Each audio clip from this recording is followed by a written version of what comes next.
What aspects of today's uncertainty is most consequential to portfolios as you see the world, and outcomes, kind of a macro volatility?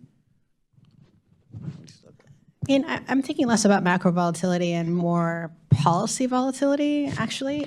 So as I mentioned, our portfolio is opportunistic, but a lot of what we do is credit. So all forms of credit. We do liquid private credit, not direct lending. So that's the most popular part of private credit. We don't do that, but we do asset-based lending, ABS as well. But so a big part of our portfolio is private credit. We also do opportunistic credit, more sort of thematic or event-driven, and also structured credit, and then a bit of equity. But it all tends to be fairly niche. So an overused word in our business, but really narrow exposures. We are lucky to have a really broad group of institutional investors, pension plans, foundations, endowments, but for none of them, Preserver Partners is their first investment in alternatives. So they're looking for the kind of exposures they don't get from the broader strategies from us.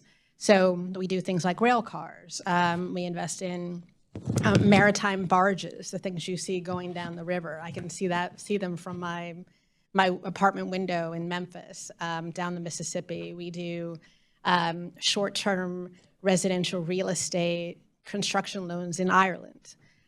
We do all sorts, so things that are very narrow, but take up a niche or arbitrage some sort of opportunity.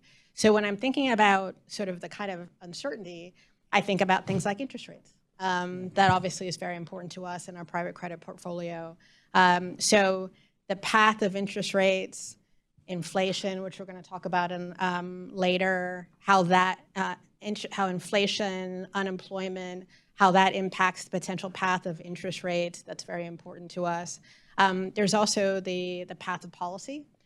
So when we see sort of volatility in the execution of policy or policies that are proposed but then pulled back or proposed again, those are the sort of things that cause a lot of volatility. So particularly in 2025, what we were thinking about is how do we manage the reemergence of downside volatility, where markets can sort of, even equities can infect credit, and you've got to manage the downside risks to your portfolio. How do you think about hedging? How do you think about downside protection in the portfolio?